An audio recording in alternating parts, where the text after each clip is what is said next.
드셔도 좋습니다. 자, 그러면 우리 내 평생 사는 동안 주 찬양하리 이 찬양하면서 우리 모임 시작하겠습니다.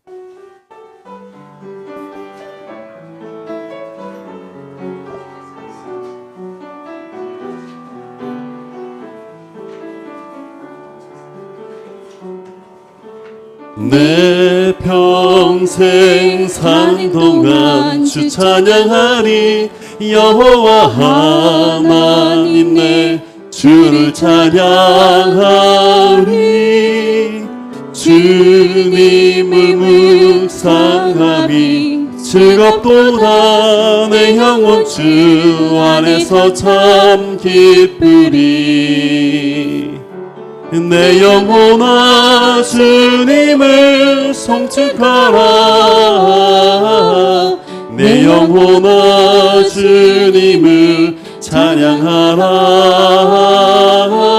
내 영혼아 주님을 송축하라 내 영혼아 주님을 내 영혼아 주님을 내 영혼아 주님을 송축하라 내 영혼아 주님을 찬양하라 내 영혼아 주님을 송축하라 내 영혼아 주님을 찬양하라 복의 근원 강림하사 찬송하게 하소서 한량없이 자비하심 증량할 길 없도다 천사들의 찬송가를 내게 가르치소서 구속하신 그 사랑을 항상 찬송합니다 주의 귀한 도움 받아 이때까지 왔으니 이와 같이 천국에도 이르기를 바라네 하나님의 품을 떠나 죄에 빠진 우리를 예수 구원하시려고 보혈을 여주셨네 주의 귀한 은혜 받고 일생 빚진 자들은 주의 은혜 사수되사 나를 주께 매소서 우리 마음은 연약하여 범죄하기 쉬우니 하나님이 받으시고 천국인을 지소서 우리를 구원하신 예수 그리스도를 찬양합니다. 우리 나는 주를 섬기는 것에 후회가 없습니다. 이 찬양 계속 이어서 하도록 하겠습니다.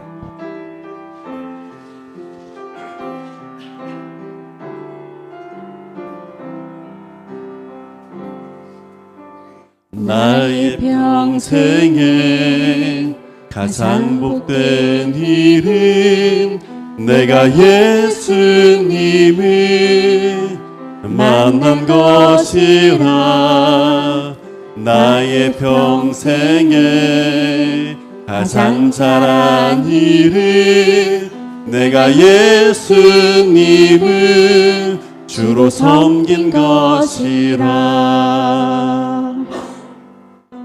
세상 살 동안 내가 걷는 길이 때로 험하여서 넘어질 때도 주의 강한 손이 나를 붙드시니 나는 예수님만 주로 섬기며 살리.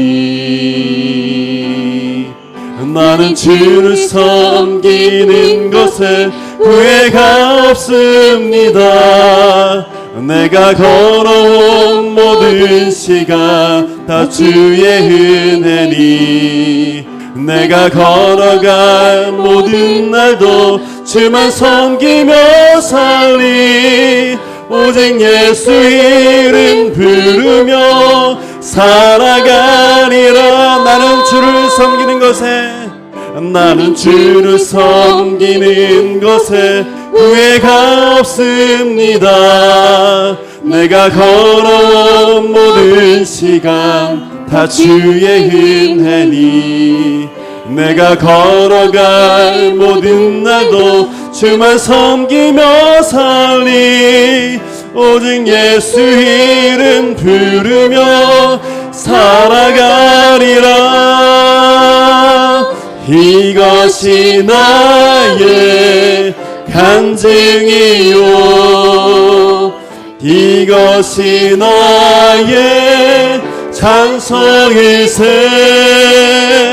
나 사는 동안 끊임없이 구주를 이것이 나의 간증이 됩니다. 이것이 나의 간증이요 이것이 나의 찬송일세. 나 사는 동안 끊임없이 구주를 찬송하리로다.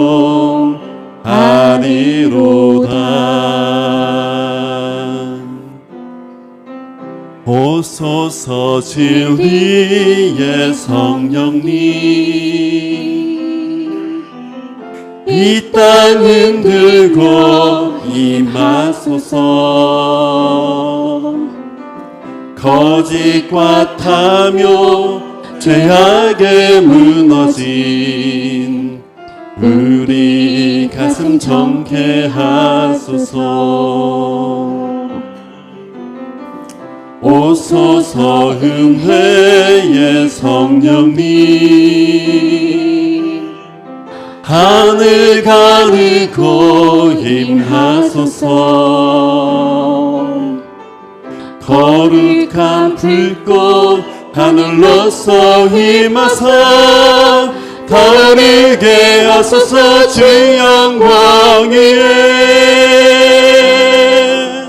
불능의 불길 타오르게 하소서. 진리의 말씀 이 땅 새롭게 하소서. 은혜의 강물 흐르게 하소서. 성령의 바람 이 땅 가득 불어와. 흰 옷 입은 주의 순결한 백성 주의 영광 위에 이제 일어나. 열방을 치유하며 행진하는 영광의 그날을 주소서. 영광 영광 영광 영광 영광 영광 영광 영광. 이 시간에 잠시 기도하는 시간 갖도록 하겠습니다. 하나님께서 우리에게 교회를 섬길 수 있는 귀한 직분을 주셨습니다. 구약의 많은 믿음의 사람들은 자신의 죄가 없음에도 불구하고 자신들의 민족의 죄를 보면서 그들을 위해서 금식하며 통회하며 자복하는 기도를 했습니다. 이 시간 교회를 섬기는 우리가 더 주님 앞에서 교회를 생각하며 다시 한번 또 기도하는 그런 시간 되었으면 좋겠습니다. 이 땅 가운데 하나님의 복음이 정말 오만천하에 전해질 수 있도록 도와주시고, 그 복음의 결과인 교회가 하나님의 교회다움 거룩한 교회로 새로운 생명을 정말 태어남을 정말 목도하고 기뻐하며 하나님의 나라가 확정되는 놀라운 그 안목을 갖고 주님을 위해서 살아가는 아름다운 주님의 몸된 교회 될 수 있도록 여러분이 섬기는 교회를 위해서 기도해 주시고, 또 오늘 또 귀한 또 교수님을 모시고 이 시대를 풍성한 이해를 위해서 우리가 함께 또 강의를 듣게 되는데, 이 귀한 시간을 통해서 우리가 하고 있는 많은 사람들에 대한 이해 가운데 정말 하나님께서 기뻐하시는 목회를 잘할 수 있도록 도와달라고, 오늘 말씀 전하시는 우리 교수님 말씀을 이 강의를 듣는 모든 자신을 위해서 우리 한번 주여 한번 부르시고 기도하도록 하겠습니다. 주여! 하나님 아버지 감사합니다.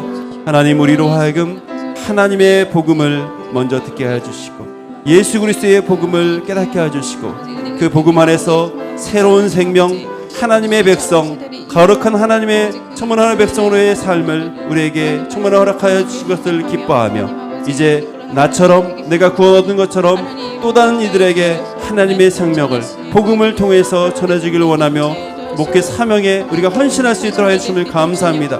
바라기는 이 어두운 이 땅 가운데 하나님의 그 큰 뜻이 정말 펼쳐지기를 원하고, 특별히 이 뜻을 펼치는 데 있어서 우리를 정말 사용해 주시기를 원합니다.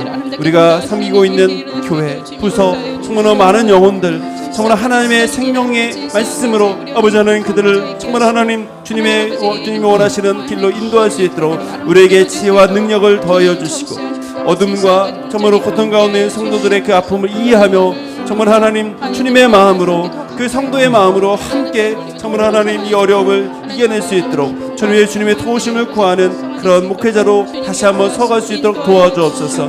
하나님, 오늘 우리에게 또 귀한 정말 교수님을 보내주셔서 이 어두운 시대, 너무나 빠른 이 변화의 시대를 정말 오늘 강의를 통해서 이해할 수 있도록 주님의 하나님 기회를 주시길 감사합니다. 바라기는 잘 이해할 수 있도록 도와주시고, 또 전하시는 너무나 강의하시는 정말 우리 교수님 기억하여 주시고, 오늘 이 복된 이 강의를 통해서 정말 풍성한 정말 하나님의 나라를 위해서 정말 잘 세워지는 데 있어 풍성한 정말 영적 자양분이 될 수 있도록 주님 도와주옵소서.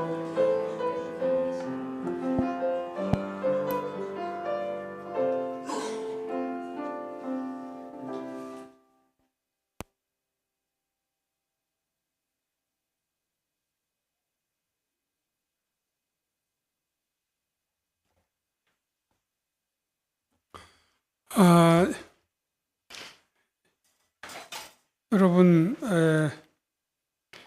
이 아나톨레 개강 세미나에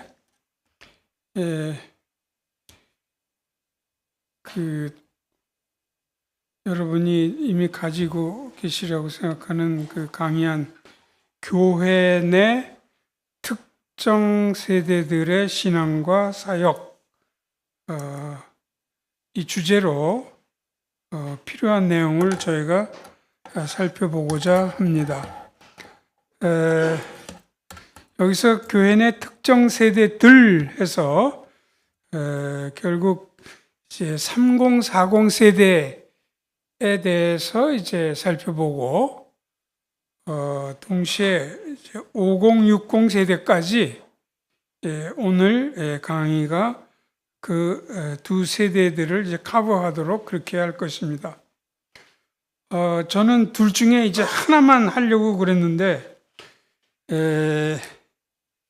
모 인사의 강력한 압박 때문에 두 세대를 다 이제 다루게 해서 걱정이 많이 됐어요. 시간도 너무 많이 하면 안 되는데 어떻게 이걸 다 하나. 근데 또 한편으로 생각해 보니까 이왕 모였을 때 또 그 두 가지 주제를 함께 다루는 것도 여러 가지 면에서 의의가 있겠다, 그런 생각이 이제 든 거죠. 그래서 오늘도 그 강의하는 상당히 자세하고 뭐 길지만 그 모든 내용을 제가 시시콜콜히 이야기하기보다는 목사님들께서 또 사모님들께서 지금 도대체 3040 세대가 뭐가 문제고 어떻게 여기에 대처를 해야 되나 이런 것들을 뭐 정답이 딱 있는 건 아니지만 핵심적인 것을 제가 이제 말씀을 드리겠습니다. 5060 세대, 58 세대도 마찬가지입니다. 58 세대는 특별히 이제 여러분 자신들과 거의 직접 연관이 많이 되죠. 여기 계신 분들의 그 나이가 이제 그러니까. 자, 그럼 먼저 그 강의 안에 1페이지부터 9페이지까지는 3040 세대 거기에 대해서 설명이 있습니다. 지금 뭐 이런 것들을 연구하는 사람들은 난립니다. 3040 세대가 이제 한국교회에 이제 허리가 돼야 되는데 교회 출석률도 낮고 교회 봉사도 전혀 하지 않고 여러 면에서 오히려 20대보다도 3040 세대가 더 낮아요. 그러니까 이게 3040 세대가 이제 이렇게 되면은 교회 허리가 이제 없어지는 이제 그런 상황이란 말이죠. 그러니까 걱정이 많고 이걸 어떻게 해결해야 되냐. 며칠 전에는 목회하시나께서 4년 동안 그래서 3040 세대에 대해서 특별한 사역을 하는 교회들을 쭉 순방을 했어요. 제가 4년 걸 다 읽어봤는데 한 37개 교회가 그래도 이제 3040 세대에 대해서 노력을 하고 있다.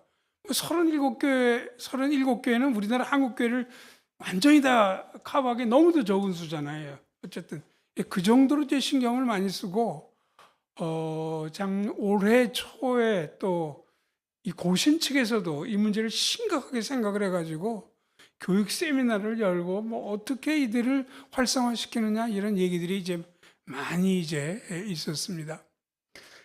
우선 이제 우리는 보통 3040 세대 이렇게 하는데 만약 이제 사회학을 이제 전공한 사람이나 이 세대론 이걸 연구하는 사람들 특별히 이제 이런 사람들은 이제 결국은 그 소비자 트렌드를 살피기 위해 그런 거죠. 빨리빨리 그걸 파악해갖고 어떤 물건을 좋아하고 어떻게 하고 이걸 알기 위해서 그런 거니까 이 사람들이 볼 때는 3040 세대 우리가 이렇게 하면 약간 뭐 비웃기까지는 아니라 할지라도 좀 이상하다는 생각을 할 거예요.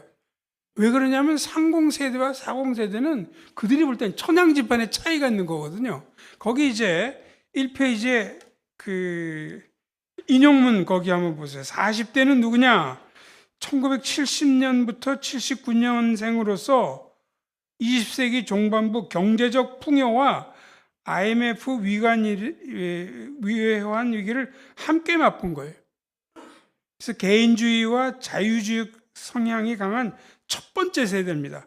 그래서 40세를 보통 X세대다. 이제 그렇게 이제 이야기를 했죠. 현재 이들은 결혼해서 가정을 꾸미고 자녀를 낳았으며 직장에서는 중간 관리자의 위치에 있다. 그러나 이제 30대는 다르다. 이와 달리 1980년부터 89년생으로 구성된 30대는 보통 밀레니얼 세대라고 얘기하죠. M세대라고 얘기하는데 이런 신자유주의적 경제적 풍토에서 훨씬 심화된 개인주의 성향을 띠며 자랐고 같은 나라에 살지만 30대하고 60대하고는 너무너무 차이가 난다는 거니까. 모바일과 스마트폰을 존재의 일부로 여긴다. 꽤 많은 이들이 미혼이나 비혼의 상태에 머물러 있고 직장과 미래의 삶에 대해서 상대적 박탈감을 품고 있다. 40대보다는 훨씬 더 자기들은 지금 불이익을 당하고 있는 세대다. 그래서 사실 40대와 30대를 엮는 것이 굉장히 일반 사회학 한 사람들은 이상하게 보인다는 거죠. 근데 이제 우리 교회 입장에서 보면은 30대와 40대를 이렇게 한 묶은 이유가 뭐냐면 이들이 거의 실종됐다고 얘기할 정도로 교회 생활과 봉사에 참여를 안 하니까 이제 그런 거죠. 그러니까. 그래서 이제 30대, 40대를 묶어서 이제 보통 교회 내에서는 이제 그것을 이제 다루는 거죠. 30대, 40대가 겪는 스트레스 요인이 뭘까? 2페이지로 넘어가서 보시면 2020년 자료와 2023년 자료가 있는데 그들이 겪는 일상생활에서 스트레스 요인이 1위, 2위, 3위 사이 조금씩 다르지만 결국은 취업 문제, 그게 가장 많았고, 직장, 사회생활, 가사노동 및 육아, 그다음에 결혼 문제. 2023년에는 순위가 바뀌어가지고 직장, 사회생활이 1위로 왔고, 취업 문제, 가사노동 및 육아, 결혼 문제는 3, 4위로 이제 비슷합니다. 이제. 그러니까 이런 것들이 굉장히 34세에게 스트레스를 준다는 거죠. 그럼 스트레스를 줄 뿐만이 아니고 이 스트레스가 우리 신앙에도 부정적인 영향을 미친다는 거예요. 그게 이제 그 22년 지금 두 개 비교한 것 다음에 하나, 둘, 셋, 세 번째 줄 끝에 보면 실제로 22년 자료를 보면 설문응답자는 41.7%가 이 가사 노동 및 육아 문제가, 또 37.2%는 직장 사회생활이 응답자 개인의 신앙에 부정적 영향을 미친다고 얘기했고, 23년 자료를 보면은 역시 34.3%가 가사 노동 및 육아 문제, 37.7%는 직장 사회생활이 자신들의 개인 신앙에 부정적 요인으로 작용한다고 밝혔다. 3분의 1 이상이 여기에 스트레스를 받을 뿐만이 아니고 스트레스 정도가 아니고 신앙을 등한시하게 여긴다는 거죠.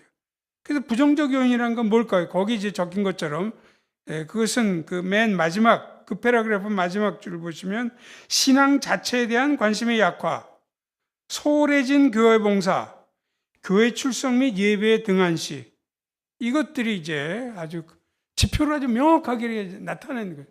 그러니까 허리 세대가 지금 잘 안 보이는 거예요. 그래도 20대는 청년부, 대학부도 있고 해서 뭐 어려운 데도 많지만 그래도 활성화된 데가 많은데 30, 40 세대는 거의 잘 안 보이는 거예요, 교회에서 이제. 왜 이렇게 30, 40 세대가 허리 세대인데 신앙 부진을 했는가? 세 가지 원인이 나타나 있습니다. 첫 번째는 시대 환경적 풍조.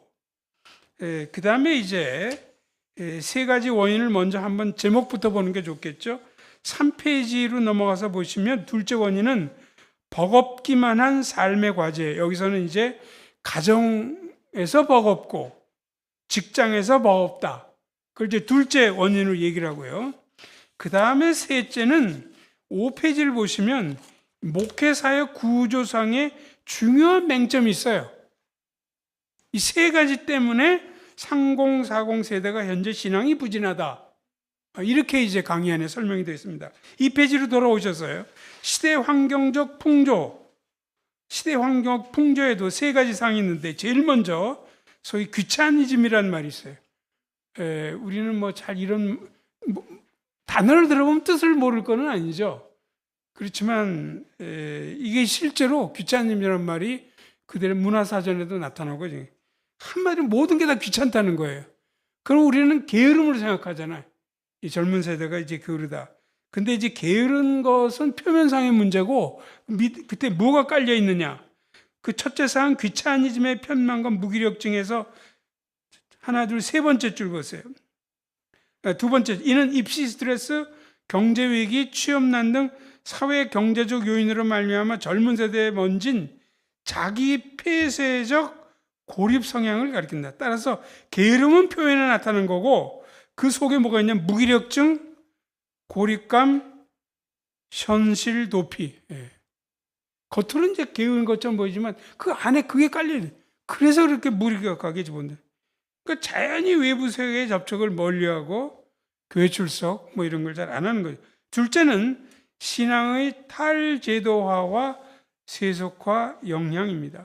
전통적으로 우리는 그리스도인이 누구냐 그러면 교회 다니는 사람, 뭐 그게 얼마나 정확한 정의인지 성경적으로 타당한지 그걸 떠나서 그리스도인 그러면 교회 다니는 사람, 우리가 그렇게 두 가지가 동일시했잖아요. 1990년대 중반부터 이 통념이 깨지기 시작해요. 그러니까 자기가 그리스도인이라고 생각을 하지만 제도권 교회에 소속을 안 하는 이런 경향이 젊은 사람 사이에 나타난 거예요. 그러니까 그 대표적인 예가 바로 가나안 성도들입니다. 가나안 성도들에게 여러 타입이 있긴 하지만 꽤 많은 가나안 성도들은 자기를 크리스찬이라고 생각해요. 교회는 안 나가요.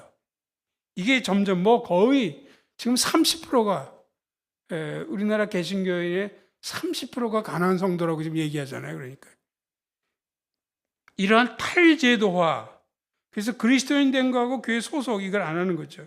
이 탈제도화는 종교적 세속화와 연관이 되어 있습니다. 이 페이지 바닥에 이 세속화 강한 바람이 불어서 어떻게 이제 신앙의 탈제도화와 영향을 줬냐면, 물질주의적 가치관이 팽배함으로써 종교적 관심이 줄어들고 이것이 교회 생활에 심각한 악화를 초래했다.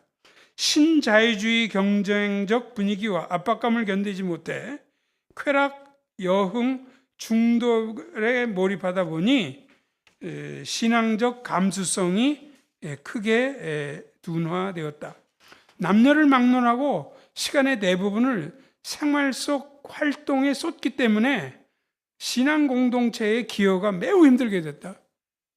요즘 교회 봉사하는 사람, 특별히 젊은 세대는 얼마나 찾기 힘든지 몰라요.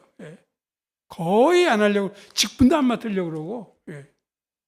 이렇게 이제 이 세 가지 특별히 이제 시대 환경 풍조 가운데 세 번째는 이 코로나 때문에 이게 더 심각화가 됐어요. 이 코로나가 이제 시작되면서 이제 대면 예배 안 하고 점점 이렇게 줄었잖아요. 코로나가 끝나고 나면 얼마나 회복이 됐는가? 70%밖에 회복이 안 됐다 이렇게 생각합니다. 교회마다 조금씩 차이가 있기는 하지만, 그러면서 이제 더 제가 생각할 때 어려운 점은 3페이지에 셋째상 코로나성 기피의 정당화 가운데 하나, 둘, 셋, 네 번째 줄에 특히 3040 세대에게 교회 활동의 비참여 경향을 은근히 부추겼다는 겁니다. 코로나가 끝나고 나서도 핑계를 많이 대. 제가 핑계증이라고 그랬는데 핑계를 상당히 이제 많이 되는 거예요.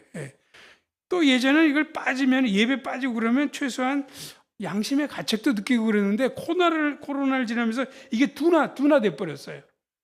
뭐 아기가 조금 어떻게 힘드니까 늘 대면 예배 이거가 정석이라고 생각하지 않고, 여차하면 이렇게 해서 온라인 예배 그게 사실 말이 그렇지 제대로 안 들어지는 경우가 많거든요. 그러니까 그래서 이렇게 세 가지, 귀차니즘, 신앙의 탈제도화, 코로나성 기피의 정당화, 이것이 첫 번째로 3040 세대 신앙 부진의 원인입니다.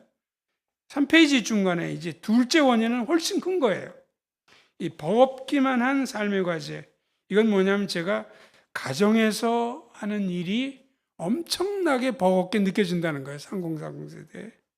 또 직장에서의 여러 활동이 엄청나게 버겁게 여겨진다는 거예요. 우선 첫째 영역, 가정에서의 책임과 어려움. 여기서 이제 문제는 육아와 자녀 양육에 대한 거예요. 요즘은 또 여성들이 다 사회에 진출이 기정사실로 됐잖아요. 그러니까 그렇게 안 하고 이제 가정을 지키는 거의 예외적이고, 이제 먹고 살려면은 애 학원이라도 보려면은 뭔가 둘이 같이 벌어야 돼요. 그러니까 이렇게 이제 하다 보니까 여기 이제 먼저 생후 15개월의 영아를 자녀로 둔, 영아는 저희 집사람 이름인데 그 특정 인물이 아니고 진짜 영아를 얘기합니다. 어느 전업주대 하소연을 들어보죠. 하루 종일 아이 먹이고 씻기고 놀고 재우고, 또 아이 자고 나면 젖병 소독하고 애 옷 빨고 주변 청소하고, 아이가 아프기라도 하면 병원 데려가고, 그러면 또 남편 오고 또 밥 차리고 설거지하고, 정말 미치겠다는 생각이 들 때가 많아요. 하루 모든 시간표가 아이에게 맞춰져 있으니까요. 왜 내가 이렇게 대책 없이 아이를 낳았을까 하는 생각이 물씬 들 때도 있고, 내 김수진이라는 자신은 온데간데 없어져 있는 것 같이 그런 걸 느껴요. 오직 아이만 있는 것 같아요. 또 하나는 이제 워킹맘의 경우입니다. 이제 출산 휴가도 받고 육아휴직도 다 받고 다시 회사에 복귀한 이런 워킹맘이에요. 그 인용문 가운데 두 번째, 하루 24시간이 이렇게 짧아지는 건 늘 여유가 없다. 오전 8시 집에서 나와 9시부터 오후 7시까지 넘어서 회사에서 일한다. 일찍 집에 들어오면 저녁 8시 반, 베이비시터 이모님에게 오늘 아이에게 있었던 일을 전해준다. 옷을 갈아입고 9시부터 저녁 준비에 들어간다. 저녁 식사를 하고 나면 금세 밤 10시를 넘긴다. 워낙 늦게 자는 아기였지만 복직 이후로 시간이 더 늦어졌다. 아이를 씻기고 같이 책을 좀 읽다 자면 밤 12시가 넘는다. 거실로 나와 바라본 집안은 전쟁터를 방불케 한다. 정리라도 조금 할랐지만 금세 새벽 1시가 다 되어간다. 겨우 잠자리에 누우면 그토록 정신없던 온종일 나는 도대체 무엇을 했는지 허탈감이 밀려온다. 그럼 이렇게 육아 또 그 자녀 양육이 1차적으로는 그 여성들에게 상당한 이제 어려움을 끼치지만 남성들은 자유로우냐? 그렇지 않다는 거죠. 4페이지를 보시면 이 남성들도 육아 가사 분담에 여러 가지 실제적, 심리적 이런 어려움을 겪고 있어요. 여기 이제 패션 유통계 종사자이자 남편만 일하는 그런 경우에 박은국 씨 매일 9시나 돼야 퇴근한다. 주중은 아이들이 자고 있는 모습만 볼 수 있니 육아에 대한 참여가 불가능하다. 그런데 회사 나가든지 일반 사회에서는 자꾸 육아에 주도적으로 해야 된다 하지만 9시에 퇴근해가지고 싫지. 스트레스를 굉장히 많이 받는다는 거죠. 또 두 번째, 세 아이를 둔 직장인 김장훈 씨. 아내와 상의 끝에 일과 가사 돌봄 업무 비중을 급여 기준으로 분담했다.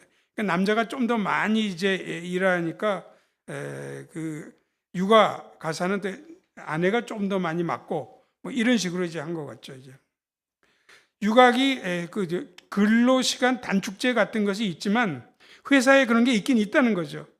사실 중소기업에서는 남성이 사용하기 여전히 어려운 분위기다. 눈치가 보여가지고 실제로 못한다는 거예요. 그러니까 아직까지도 중소기업 분위기가 그렇다는 거죠. 그러니까 또 최근 육아휴직에서 복직한 공무원 윤정복 씨, 육아휴직 중에는 참 좋았어요. 그러나 이제 복직을 나니까 제 업무를 다른 동료들이 분담해야 해서 복직하고 나서 눈치가 보이고, 혹시 복직 후 경무부서 아주 심하게 일해야 되는 부서로 배치될 수 있다는 걱정. 또 이제 뭐 네 번째는 읽지 않아도 이제 그래서 이게 남성에게도 지금 그러니까 우리가 생각할 땐 시대하고 달라요. 이제 남성도 엄청난 스트레스를 받고 있어요. 두 번째 영역은 이제 더 힘든 직장에서의 영역입니다. 아주 여기 극도의 비인격적인 근무 환경. 제가 이제 실제로 이런 직장에서 일하는 사람들의 그 이야기나 이런 것들을 제 자료를 조사하다가 이걸 발견했는데 두 번째 패러그 인용문의 두 번째 하루 15시간 넘게 일하던 때도 있었고 일주일에 3, 4번 차가 끊겨 사비로 택시를 타고 다니는 적도 있어요. 이건 어떤 여성 직원 얘기입니다. 건장한 남직원을 극도의 스트레스로 안면 마비까지 걸리게 한 여자 상사 밑에서 1년 반을 버텼고 나 또한 극악의 스트레스로 한 해에 100만 원이 넘는 병원비를 지출했으며 결국 2달간 휴직까지 하게 되었다. 오늘날 나에게 화가 난 그 상사를 화를 주체하지 못하고 물건을 집어던지게 되었고 극도로 화가 나면 다른 층에서도 소리가 들리만큼 천장이 뚫릴 정도의 소리를 질렀다. 이렇게 매주 1년 반 동안 나와 같은 부서 직원들은 인격적 살인을 당했고 나중에는 그 상사가 걸어 들어온 발소리만 들어도 소름이 돋고 긴장되었다. 모든 사람들이 이걸 다 겪는 건 아니겠죠. 그러나 이제 이런 일이 정도의 차이는 있지만 굉장히 이제 극도의 이제 상사를 잘못 만든 비인격 근무 환경이다. 그 다음에 이제 X세대 리더, 아까 얘기한 것처럼 X세대는 여기서 40대를 얘기합니다. 지금 X세대가 이제 어떤 어려움이 있냐면은 기성세대, 소위 이제 베이비 부머 세대, 우리가 얘기하는 것처럼 뭐 한 50대 이상, 60대, 그게 이제 우리가 아는 세대죠. 그리고 바로 X세대가 있어요. 40대 세대가 있어요. 그리고 밑에 뭐가 있냐면 밀레니얼 세대가 있어요. 30대가 있어요. 그러니까 이 50대, 60대, 그 다음에 40대, 30대, 이 40대 X세대가 중간 역할을 해야 돼요. 이 50대, 60대는 아주 권위 구조에서 회사 생활을 한 사람이에요. 근데 밀레니얼 세대는 완전히 반대거든요.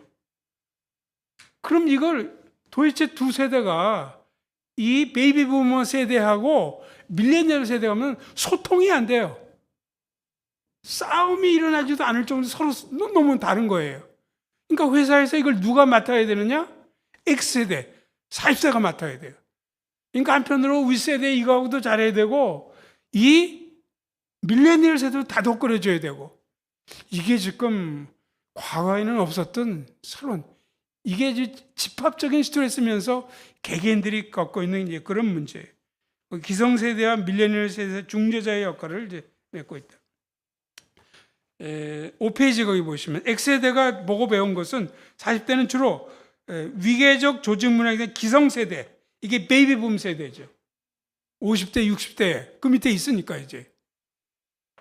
그런데 그 인용문의 네 번째 줄 굵은 글씨, X세대에게는 새로운 리더의 모습을 요구하고 있다. X세대가 어떻게 되길 바라느냐 물어볼 때, 세상의 중심이 나라고 믿는 세대, 공정하고 수평적인 조직 문화를 요구하는 세대는 밀레니얼 세대.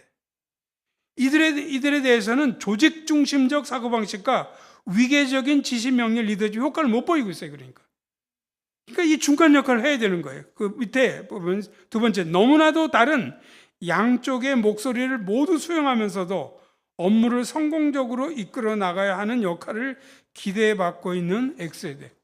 어느 직장이든지 지금 40대가 이 굉장한 전례가 없는 일을 지금 겪어야 되는 거죠. 그러니까 이게 이제 거의 일어나는 거죠.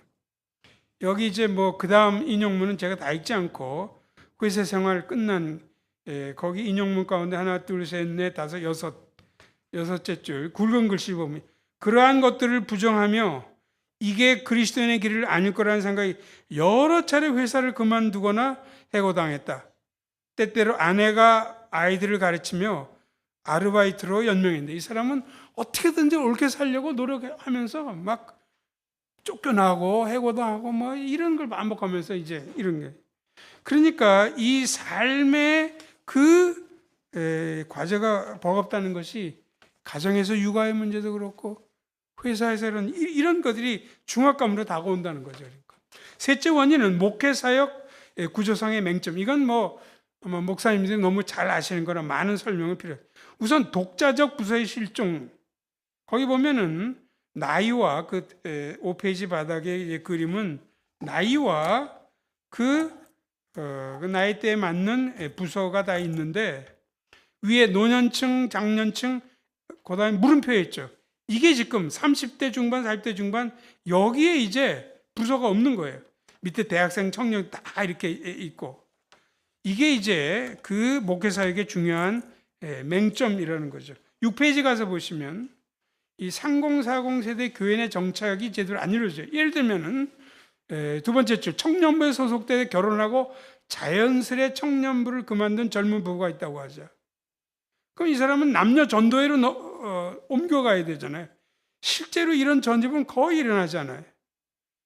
그러니까 이 청년부 때는 그 나름대로 했다가 남녀 전도회 소속으로 이렇게 옮겨가지 않기 때문에 공동체적 소속감을 잃기가, 이제 저희 아들 부부가 전형적인 이런 케이스예요. 상당히 교회 목회자 설교도 좋고 청년부 목사가 참 잘했어요. 근데 청년부를 이제 떠나고 나니까 장년부로 들어갈 수가 이제 없는 거죠. 그러니까 딴 여러 가지가 있긴 하지만, 또 요즘은 40대가 된 남성 가운데 결혼하는 사람들이 굉장히 많아요. 요즘은 40대가 넘었는데도 이 사람은 청년부에 나가기 힘듭니다. 나이 차이가 너무 많이 나니까. 그렇다고 이 사람을 40대 됐다고 그래서 장년부, 남성교회 일부 이런 데 들어가라면 못 들어가죠, 거기는. 그러니까 이런 사람이 빙빙빙빙 돈단 말이에요, 그러니까. 그러니까 이렇게 교회 그 사역의 그 맹점 때문에 결국 교회를 등한시 하든지, 심지어 이런 사람들이 조금 지나면 가난한 성도가 돼버려요. 역시 이제 둘째 어려움은 첫째 어려움에 해당하는 겁니다. 전문사역제 부재. 부서가 없으니까 전문사역자가 없죠. 제가 이제 이것을 대학부 사역의 경우와 이제 비추어, 대학부는 어쨌든 20대 대학부 그 있잖아요. 그러니까 그럼 대학부가 있으면 전문사역자가 있기 마련이죠. 그러니까 대학생들의 문제점 생각하고 고민하고 설교하고 이래가지고 죽이 되든 밥이든 뭔가 끌어갈 수 있단 말이죠. 그러니까 부서가 없으면 사역자도 없으니까 아무런 일이 일어나지 않는다는 거죠. 그러니까 이렇게 지금 세 가지로 3040 세대가 신앙이 부진한 원인을 살펴봤어요. 그 시대 풍조 때문에, 그 다음에 가정과 직장에서 겪는 이 삶의 무게가 너무 버거웠기 때문에, 교회 사역 구조상 3040은 갈 데가 없는 이런 이 세 가지 문제가 겹쳐가지고 이 허리 세대가 돼야 되는데 허리가 이렇게 없어진 이런 게 나타났단 말이에요. 어떻게 도울 수 있을까요? 아까 말씀드린 정답이 있는 것은 아닙니다. 그렇지만 이제 한 두 가지 방안만 말씀드리고, 첫째 방안은 가정생활과 직장생활이 하나님 나라의 이름을 명심시켜야 한다. 가정생활과 직장생활도 하나님의 통치를 받아야 하고 또 하나님의 통치가 가능하다는 점에서 이것도 하나님 나라의 일이다. 이것을 명심을 3040 세대가 하도록 도와야 된다는 거죠. 거기 여러 가지 신학적인 질문은 내용은 읽으시면 알 수 있으니까 뛰어넘어서 7페이지를 보시면 도표가 나와 있죠. 즉 하나님의 나라는 교회, 가정, 직장 이 모든 것을 아울러서 특별히 리폼드나 장로교에서 이걸 많이 강조하죠. 하나님의 통치가 교회뿐이 아니고 가정과 직장에도 연관이 된다. 그래서 만약 이것이 이제 사실이라면은 제가 그 다음에 몇 가지 그 진술을 거기 적어봤어요.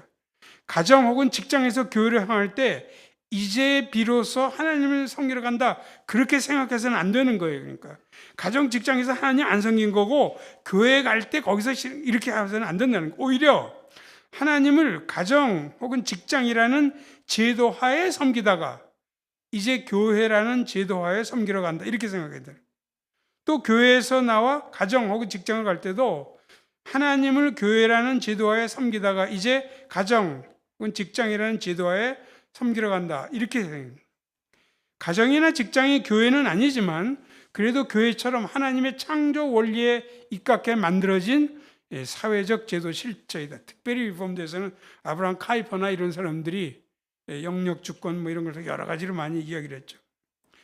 비록 교회를 통해 각자와 직장에서 어떻게 살아야 할지 필요한 원리를 배우지만 이건 교회를 통하지 않으면 배울 수가 없죠.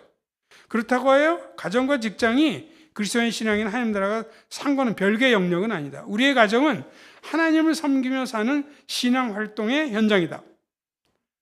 우리의 임신, 출산, 육아, 가사 분담 등의 활동을 통해 하나님 나라의 일을 수행하는 것이다. 우리 직장 역시 하나님을 섬기며 사는 신앙 활동의 현장이다. 취업, 승진, 이직, 창업, 제품 생산, 판촉과 홍보, 인사관리 등 활동을 통해 하나님 나라의 일을 수행하는 것이다.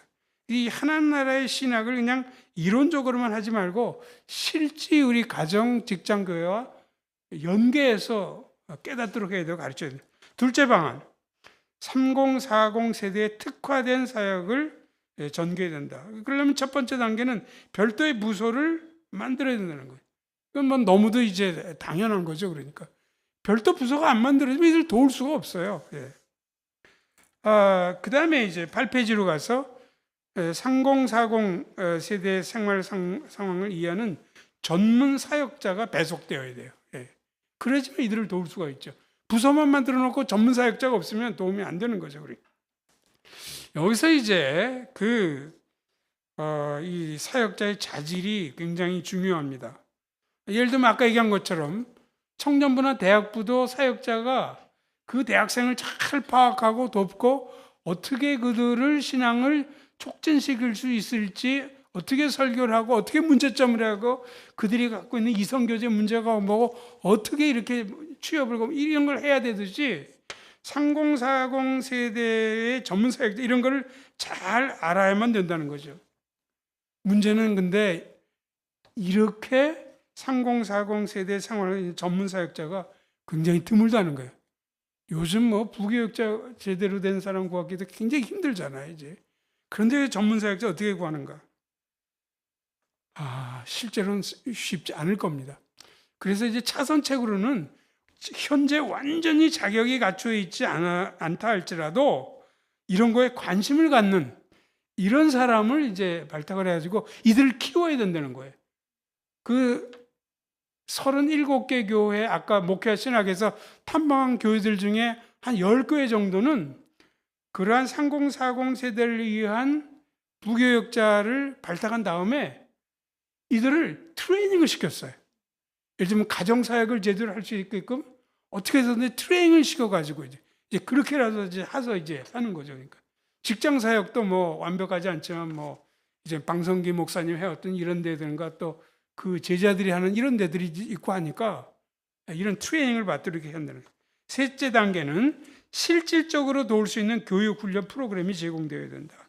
거기 이제 가정 생활의 경우는 부부간의 권위와 커뮤니케이션, 가사 분담에 있어서의 이슈, 육아 과제의 난점, 여성의 난점, 남성의 난점, 육아휴직의 명함 이런 것들을 좀 설명해주고 교회에서 직장 생활의 경우는 뭐 누구나 다 부자가 되고 싶은 이게 이제 요즘 다 주식 투자하고 뭐 모이면은 뭐 젊은 애들도 그 생각밖에 없더라고요 보니까 이제 조금이라도 이제 돈 버는 그런 건. 문제가 있는 직원 퇴직시키는 거 뭐 이런 것. 투자의 원칙이 있는가? 크리스천은 다른가? 투기와 투자는 차이가 뭔가? 뭐 이런 것들 이 교회에서 얘기를 안 해주면은 결국 세상에서 배워가지고 자꾸 그걸 휩쓸려 들어가거든요. 예기치 않은 불가피한 사정으로 주일 근무를 시켜야 할 수밖에 없는 경우 교회 출석을 어떻게 지도해야 되는가? 하여튼 이런 것들이 이제 다루어야 된다는 거예요. 이렇게 해서 한편으로는 하나님 나라의 신학을 실지, 가정, 직장과 연계시키는 그거 한 방안 하나. 그 다음에 3040 세대에 특화된 사역을 발전시키는. 이외에도 딴 방법이 뭐 있긴 하겠죠. 그러나 저는 이거 이센셜한 것으로 그렇게 생각을 합니다. 그래서 말로는 우리가 3040을 도와야 된다 말들은 많은데 실제로 이게 지금 못 쫓아가고 있어요. 그러니까. 그래서 또 작은 교회들은 뭐 그 부서를 마련하고 또 사역자를 모시기가 너무 힘들잖아요. 재정적으로 어렵고. 그런 경우는 부서까지는 못 만들더라도 소그룹이라도 좀 형성을 시키라는 거죠. 그러니까 304대 고세대는 소그룹이라도 해가지고 매주는 아니라도 뭐 강의를 듣든지 뭐라든지 또 교회 내 직장 생활을 성공적으로 하는 그분을 통해서 얘기를 듣든지 지령을 하든지 그러니까 어떻게 해서든 이 두 가지 이센셜한 방침이 시행돼야지만 이 허리 세대가 제대로 쓸 수 있는 그러한 전망을 우리가 획득할 수 있다는 거죠. 자, 지금 12시가 다 됐는데 이제 3040 세대가 끝났기 때문에 5060 세대로 넘어가야 됩니다. 아마 여러분들은 강의 들으시느라고 뭐 지루하기도 하고 근데 지금 쉬었다가 하고 싶은데 그러면 시간이 너무 깨지고 점심시간이 늦어질 것 같아요. 조금 힘드시더라도 그냥 제가 강의하도록 허락하신다면 5060 세대에 대해서는 우리가 겪고 있는 거기 때문에 40 세대보다는 조금 더 이해하기 쉬우니까 그냥 제가 강의를 속행하는 게 낫겠죠? 그래서 들 수 있으면 빨리 끝나고 이제 식사도 하고 대화도 하고 이렇게 되니까 10페이지를 보시면 58세대의 신앙과상 이렇게 되어 있습니다. 58세대는 5060 세대입니다. 이들은 대략 1500만 명 총 인구의 29%를 차지해요. 그러니까 이게 보통 큰 인구 집단이 아니죠. 그러니까 근데 이 5060 세대 5060 세대로 이제 이야기되는 이들이 현재를 보면은 주로 60세, 61세부터 69세까지 이들은 조금 이따 나오지만 거기 위에서 세 번째 잿빛 세대다. 전망이 흐리다. 이런 말이고 그러나 그 다음 줄에 보면은 장밋빛 세대다. 이 두 가지가 모순되지 않느냐. 그건 조금 이따 설명이 나올 겁니다. 어쨌든 이 5069, 60대 연령층은 한편으로는 좀 비관적인 면도 있고 또 한편으로는 굉장한 아주 밝은 전망을 가진 세대다. 이렇게도 얘기할 수 있다는 겁니다. 58세대가 나온 배경을 보면은 일본에서 2002년도 그래 놨어요. 58이란 말이 이제 old people, 거기 old people with active lives. 나이가 들었으나 활달한 삶을 사는 연령층, 요걸 줄여가지고 58 그렇게 얘기한 거죠. 그러니까. 그래서 우리나라 이 베이비 부머 세대, 오늘날 얘기한다면 1955년부터 1963년 기간 태어난 사람들, 61세에서 69세, 58년이 개띠고 뭐 그래서 58이란 말이 나온 거예요. 또 한 가지 재미난 것은 58이라는 보석이 있어요. 저는 뭐 보석 전문가도 아니고 보석 훔치는 일에 참여해 본 적이 없기 때문에 잘 모르지만 이 58이 그 둘째째로 보면 사파이어, 에메랄드, 황옥, 루비, 자수정 모든 보석의 색을 뿜고 있대요. 그래서 굉장히 찬란한 보석으로 알렸네. 그래서 이 5060 세대가 보기에 따라서 굉장히 그러한 이 찬란한 그런 면모를 가지고 있다. 그런 면에서 또 얘기하는 사람도 있습니다. 아까 얘기한 것처럼 58세대, 즉 60대에 대해서 그 두 가지 전망으로 파악을 해야 됩니다. 첫 번째는 일단은 잿빛 전망이에요. 잿빛 전망 60대를 볼 때 우리가 잿빛 전망을 갖게 되는 네 가지 이유가 있어요. 첫째는 신체적 측면의 어려움, 건강이 악화되고 질병 이런 거죠. 두 번째는 심리적이고 정서적 측면의 어려움, 이 자존감이 자꾸 낮아져요.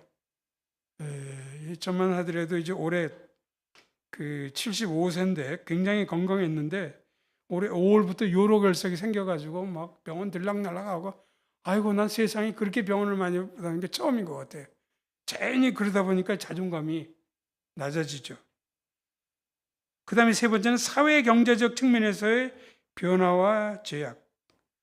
이런 결국 몸이 아프고 자존감이 낮아지면 사회적 고립과 단절을 이렇게 겪게 마련이죠.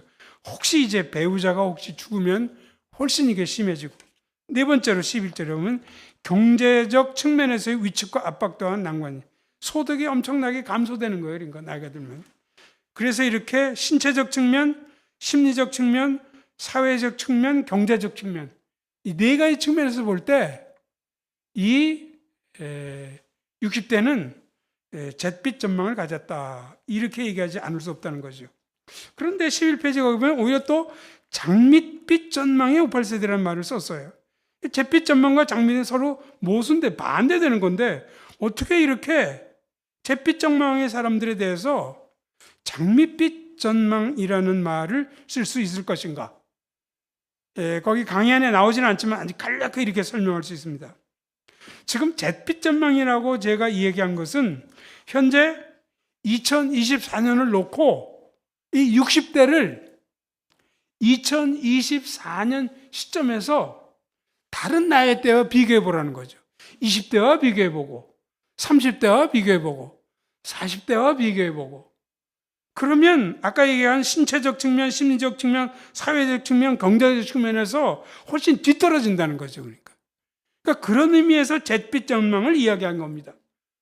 근데 어떻게 왜 또 장밋빛 전망을 얘기합니까? 이거는 조금 달라요.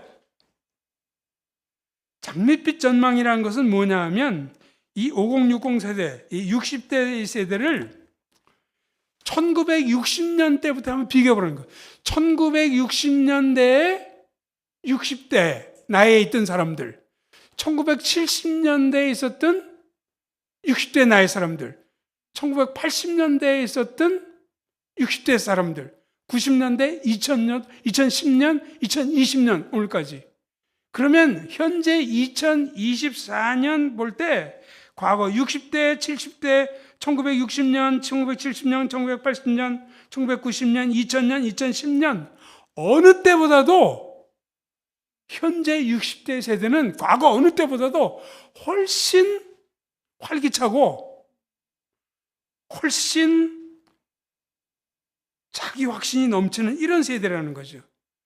그래서 잿빛 전망은 현재를 놓고 다른 나이대와 비교해 볼 때 잿빛 전망이지만 그러나 1960년대 시작해가지고 그 시대마다를 비교해 볼 때는 오늘날 60대는 딴 어떤 시대보다 훨씬 장밋빛 전망을 갖는다는 거죠. 그러니까. 그래서 뭐 이제 소위 뭐 이런 걸 연구할 때 공시적 연구라는 게 있고 통시적 연구라는 게 있잖아요. 공시적 연구라는 것은 한 시점, 동일한 시점에서 이렇게 비교하는 거예요. 동일한 시점에서 비교해보면 잿빛 전망이 나오는 거죠.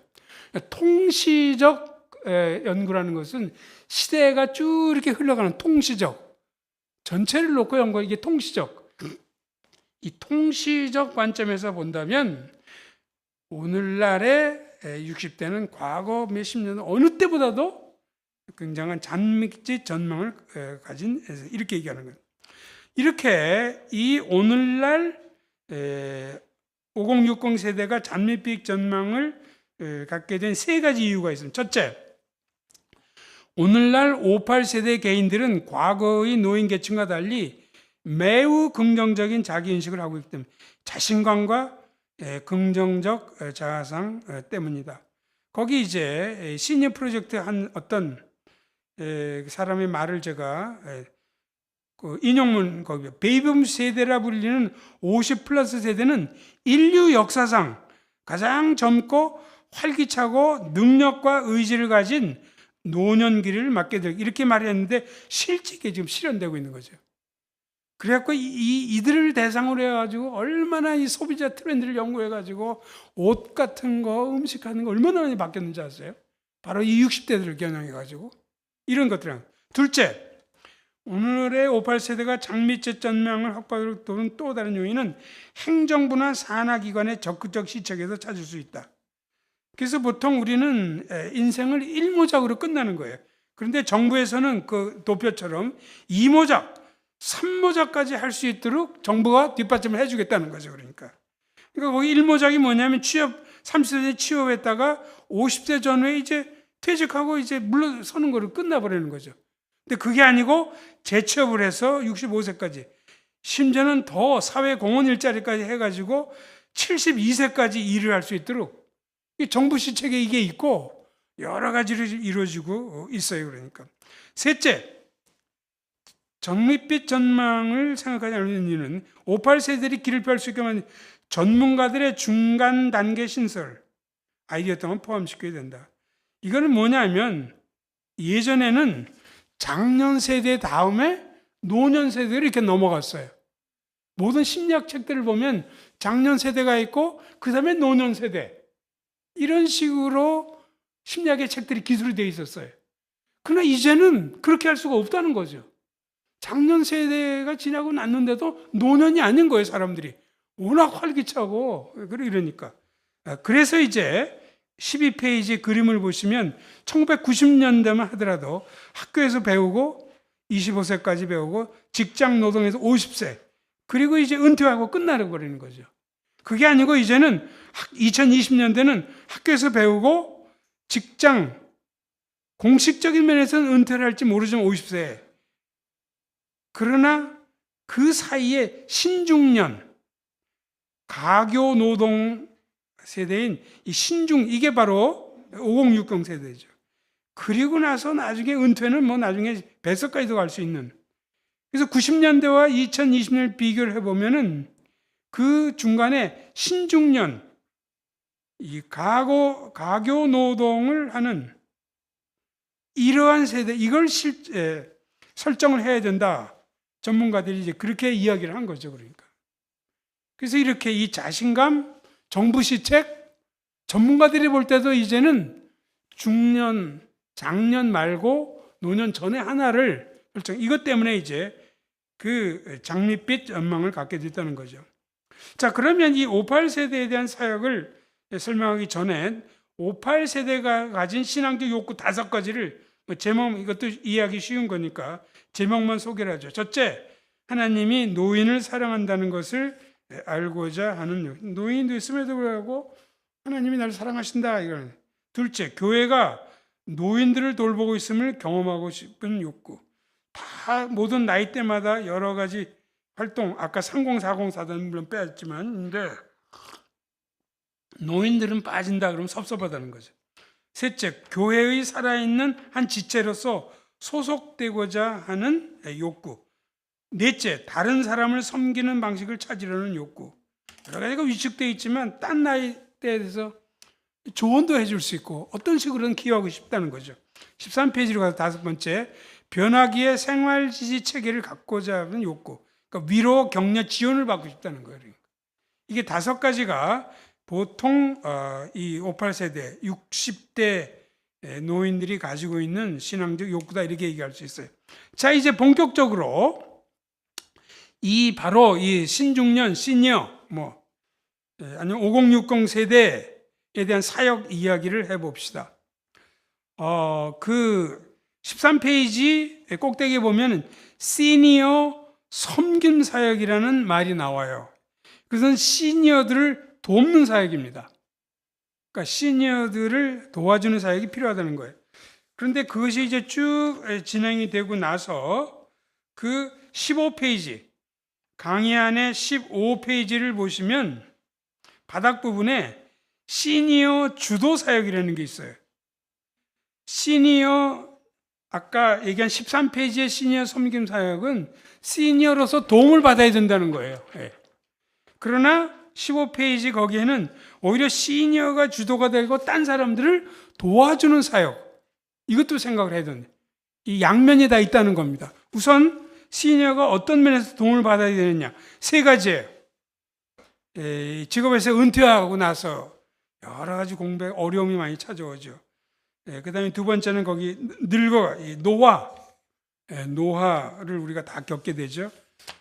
그리고 결국은 14페이지 보면 결국은 죽음을 맞게 돼요. 그러니까 이것들이 이제 시니어들을 도울 수 있는, 첫째, 은퇴하고 나면은 남성이든 여성이든 액티브하게 일한 사람일수록 되게 디프레션에 빠져요. 이제 은퇴하고 나면은.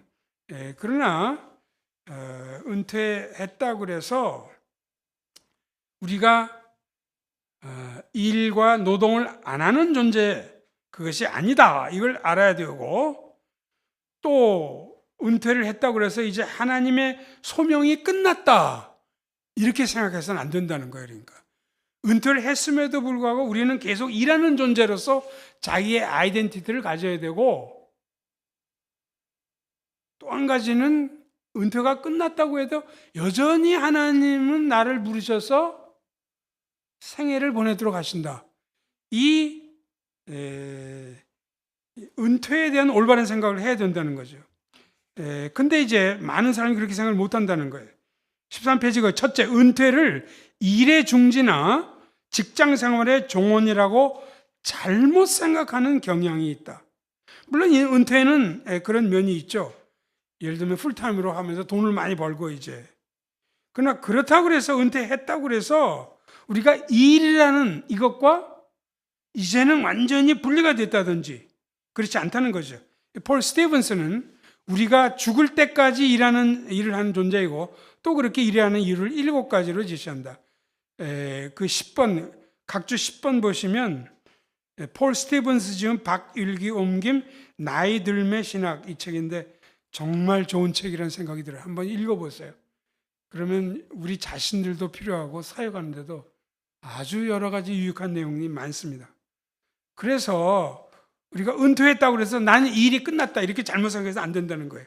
근데 두 번째로 중간 부분에 이 소명에 대한 오해, 우리가 가진 소명에 대한 빗나간 관념이 세 가지로 얘기합니다. 스티븐스는 첫째는 소명을 어떤 특정 직업에서만 찾으려고 하는, 그래서 안 돼. 하나님의 목적과 연관시켜야. 그게 뭐냐? 하나님의 위대한 목적이 참여된 악에 반대하고 도시를 유지하고 공동체를 세우고 인간의 삶에 존엄과 가치를 부여하는 제도를 만드는 것. 소명의 적용 범위를 삶의 전반으로 넓혀야 돼. 둘째, 소명을 돈은 버는 직업, 그것만 소명으로 생각해서는 안 된다는 거예요. 어떨 땐 돈을 적게 받을 수도 있고 돈을 안 받는 수도 있을지라도 하나님의 소명 가운데 있다는 거죠. 세 번째로, 소명은 특별히 종교적인 일에만 한정되어 있지 않다는 거죠. 물론 교회 사역이나 선교 사역도 소명과 연관이 되지만 하나님의 생명과 샬롬, 이걸 넘쳐 생각하는 일은, 그렇게 한다면 우리의 소명 의식을 계속 견지할 수 있다는 겁니다. 그래서 이제 은퇴하고 나서 생기는 일에 대한 개념, 이 소명 개념, 이것을 올바로 본인이 깨우쳐야 되고 우리가 잘 지도할 필요가 있다는 거예요. 두 번째로 이제 노화에 대한 거예요. 바울이 고린도후서를 썼을 때 대개 50대 초반으로 생각하는데 바울이 그런 얘기를 했죠. 고린도후서 4장 13페이지 바닥에 그러므로 우리가 낙심하지 않으니 우리의 겉사람은 낡아지나 우리의 속사람은 날로 새로워지도다.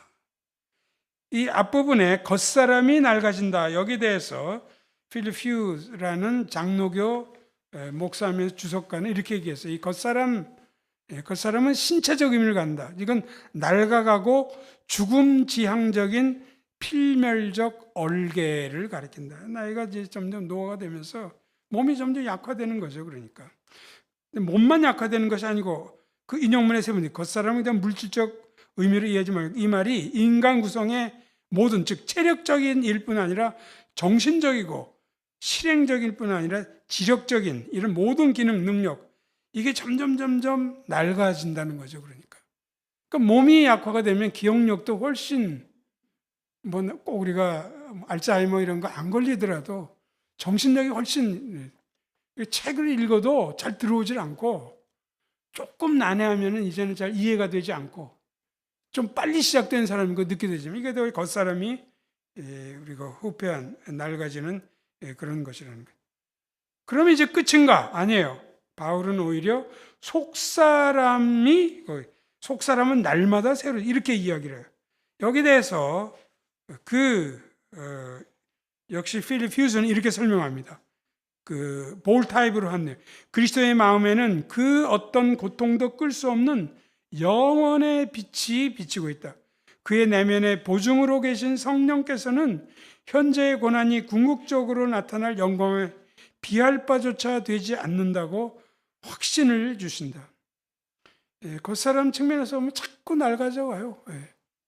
그러나 속사람 이것을 새롭게 하신 걸 생각해야 된다는 거죠.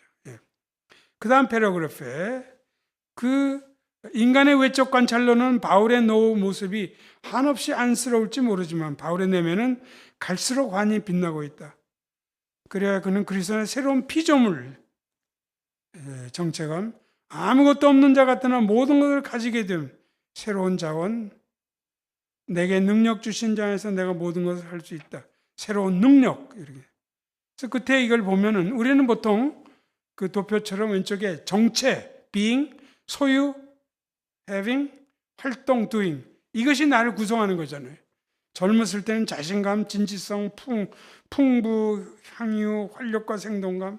그런 나이가 이제 노화에 들면 낮은 자존감, 상실과 핍절, 무기력증에 빠지게 되죠. 여기서 그칠 수 없다는 거죠. 속사람이 새로워진다는 거죠. 그게 복음의 권능이라는 거죠. 다시 새로운 자신, 새로운 자원, 새로운 능력. 이것을 이제 말씀을 통해서 우리가 묵상하고 배우고 감격하고 새롭게 해야 된다. 셋째는 결국 죽음의 문제입니다. 죽음은 엘리자베스 퀴블러 러스라는 여성이 이제 많이 한 것처럼 아무도 죽음을 금방 받아들이지 않아요. 거기 그래서 1단계가 부정과 고립, 2단계는 분노. 왜 내가 죽어야 돼? 제3단계는 협상, 4단계는 우울, 마지막 수용. 사람마다 이제 각 단계가 길고 짧으냐는 있지만 결국은 다 이걸 거친다는 거죠. 성경은 인간의 지금 뭘 말하는 거예요? 죽음의 보편성. 다 죽어요. 죽음의 불가피성. 한번 태어난 사람은 죽을 수밖에 없어요. 죽음의 심판적 성경. 15페이지 보시면 왜 심판적 성경? 15페이지 꼭대기 있는 거. 죽음은 친한 이들에게 비애와 상실을 끼친다. 거기서 그 친한 이들이 배우자고 아들이고 친구고 친지죠. 또 영혼과 육신이 분리된다는 점. 또 이 생과는 이제 끝난다. 그러나 이제 이러한 죽음도 신앙을 갖지 않으려고 관점을 우리가 달리하지 않을 수 없는 은 결국 그리스도 때문입니다. 그리스도인은 그리스도께서 부활하셔서 사망을 이기셨고 이미 과거에 이기셨고 부활하신 그리스도의 생명이 그리스도의 10년 가운데 역사, 이건 현재 측면이죠. 또 우리 또한 부활의 몸으로 호련히 변화할 것, 이걸 보기 때문에 우린 죽음과 관련해서 세 가지라고. 그리스도인은 죽음의 한계를 안다. 로마서 8장에도 사망이 우리를 사랑해서 끊을 수 없다 얘기하잖아요. 그리스도인의 나이가 점점 많아져 위해와 곤핍에 처해도 그를 향한 하나님의 사랑은 변함이 없다. 병들고 지치고 숨이 벅찬 상태라 할지라도 목숨을 버리시면서까지 보여주신 그 극진한 사랑은 그리스도인 노인을 떠나지 않는다. 커튼이 내려지고 정적이 깔린 그 싸늘한 임종의 현장에도 사랑의 하나님, 영광의 하나님께서는 성도를 향한 은혜와 권능의 손길을 거두. 우리는 이거 죽음의 한계를 우리가 아는 거죠. 둘째, 죽음의 유익을 알아요. 바울 사도도 매일 죽는다. 또 죽음에 넘겨질 때마다 예수 생명이 발현된다 이렇게 있어요. 그리스도인 노인에게 죽음의 그림자가 위협적으로 몰려오고 찌르는 듯한 아픔과 고뇌의 순간이 끊임없이 반복될 때 역설적이게도 그는 그리스도의 생명과 부활의 능력을 새로운 차원에서 경험할 수 있다. 하나님께 나아가 자신의 연약한 육신과 영혼을 맡기는 순간 그리스도께는 새 생명의 활력을 그에게 부으실 것이다. 약하디 약한 성도의 심령 속에 주님은 기꺼이 자신의 권능을 머물게 하신다. 뿐만 아니고 이 죽음이 아니고서는 겪을 수 없는 독특한 역할이 있어요. 우린 죽어야만 이유. 첫째, 죽음은 신자의 성화를 촉진한다. 죽음에 관한 생각 자체, 죽음을 통한 상실, 질병과 고통은 죽음의 전조란 생각, 죽음이 접근한 이걸 의식하는 일들은 그 다음 보세요. 교만한 이들을 겸비하게 하고 유혹을 극복하여 세속적 마음을 막고 영적 창념 자세를 촉진시킨다. 죽음이 가까워지면 훨씬 달라지죠. 또 한 가지는 죽음은 끝이 아니고 이제 완전한 생명 시작이죠. 사망아 내 쏘는 것이 어디 있느냐? 그렇게 바울이 외쳤던 것처럼 그런 거죠. 자, 이것이 이제 우리 은퇴 문제, 노화 문제, 그리고 죽음 문제. 우리는 60대 시니어들을 도울 때 이 세 가지 문제에서 그들을 도와야 된다는 거예요. 그 다음에 이제 시니어 주도 사역은 아까 얘기한 것처럼 시니어 섬김 사역이 아니고 시니어가 오히려 딴 사람을 돕는 사역, 그것을 이야기를 합니다. 그 시니어 주도 사역의 얼개는 16페이지에 보시면 중간 부분에 소명 실현의 과정 이렇게 되어 있어요. 우선 정체감이 확립되어야 되고 자기 평가를 해야 되고 활동 영역, 내가 시니어로서 남을 돕는 그 사역을 수행하려 한다면 정체감 확립, 나 자신에 대한 평가, 그리고 어느 영역에서 활동해야 될지 이 세 가지를 생각을 해야 된다는 거죠. 정체감 확립은 그 위에 보면은 예를 들면 성막 일꾼으로 부름받은 브살렐, 또 이방인 사도로 부름받은 바울의 예를 들어서 거기 이제 설명을 했습니다. 먼저 자신의 정체를 새롭게 하고 그 바울 같으면 택함 받은 그리스다 이런 것이죠. 그 다음에 이제 그 책임 사항을 수행할 수 있는 능력, 부살렐의 경우는 성령 충만을 받아 지혜, 총명, 지식, 기술을 부여받았죠. 바울에게 있어서는 가말리엘 문에서 훈련받은 거, 바리스노의 생활, 히랍 세계에 경험과 지식 뭐 이런 것들이 있겠죠. 이제 부름받아 사명하는 사명과 미션이에요. 부살렐은 금, 읒, 노슬 다루는 기술, 보석, 세동, 장식과 목공작이었고 바울은 주로 이방인을 대상으로 한 그리스도의 복음 증거 이거 했던 거죠. 그러니까 그래서 이 세 가지 정체감 확립, 자기평가, 활동 영역이 이제 필요하다는 겁니다. 우선 정체감 확립은 5060에서 집합적 자인과 생각, 이 집합적 사회 차원이라는 건 뭐냐면 이 5060 세대는 거기 집합적 차원이란 말 그 다음 줄에 민족의 격동기인 1960년대부터 1990, 30년을 지나면서 대한민국의 산업화, 경제적 측면, 민주화, 정치적 측면을 이끌어낸 뚝심 세대라고 보통 알려져 있어요. 신앙적으로도 밑에서 세 번째 줄 부흥을 경험한 세대예요. 재정적 헌신과 시간적 여유가 있는 세대이며 고난을 경험했기에 어떤 어려움이나 시련도 저력이 있는 세대, 그렇게 이야기를 합니다. 또 개인적 차원에서 하나님이 나를 부르신다는 내적 소명, 또 실제적으로 어떤 환경 여건을 통해서 이런 일을 좀 맡아주면 어떻겠습니까? 이런 외부로부터 초청이나 권유, 이거 외적 소명이라고 얘기하죠. 그래서 개인적 차원으로서 그 마음의 확신, 또 외적 초청이나 권유, 이것이 합쳐서 개인적 차원의 그 정체감을 확립할 수 있습니다. 그 다음에 이제 자의평가가 중요해요. 사역을 하려고 할 때, 만약 선교사가 나가고 싶다고 할 때, 내가 그 선교사에게 적합한지를 점검을 해야 되잖아요. 예를 들면 선교사 사역 나가려고 하는데 애가 10명이다. 대부분의 선교단체에서는 그걸 안 받아들입니다. 거기 돈이 너무 많이 들어가기 때문에. 그러니까 우리 자신이 스스로 보면 네 가지. 첫째는 건강, 둘째는 경제 상태, 셋째는 욕구, 넷째는 은사. 건강이 너무 약화되어 있으면 사역을 할 수가 없어요. 자기도 돌보지 못하니까. 경제 상태도 마찬가지예요. 어떤 사람이 은퇴하고 나서 가족 부양이나 뭐 혹시 부모가 늦게까지 살아가셔가지고 돈을 많이 이제 거기 투자해야 된다면 쉽지가 않죠. 욕구, 내 자신의 욕구를 점검하는 것이 필요합니다. 18페이지에 보면은 욕구와 관심사를 나의 욕구를 이해하는데 현실형, 탐구형, 예술형, 사회형, 진취형. 네 번째는 은사, 나의 은사가 뭔가. 은사를 확인하는데 6가지 질문이 있어요. 당신 자신의 인생을 꾸려가는 자연스러운 방식은 무엇인가? 당신은 사람들과 더불어 어떻게 상호작용을 하는가? 당신은 당신 주위의 세상, 데이터, 아이디어성을 어떻게 다루는가? 당신이 정상적으로 활동할 수 있는 가장 즐거운 환경은 무엇인가? 당신이 통상적으로 다루는 대상은 어떤 종류인가? 당신은 어떤 역할이나 스타일을 환영?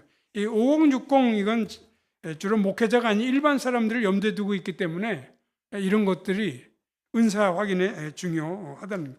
그래서 자기의 그 건강 문제, 경제 상태, 욕구, 은사 이걸 확인해야 된다는 거죠. 그리고 마지막으로 활동 영역 결정. 어떤 그리스도인의 활동 영역은 상당히 넓어요. 역시 폴 스티븐 이렇게 얘기합니다.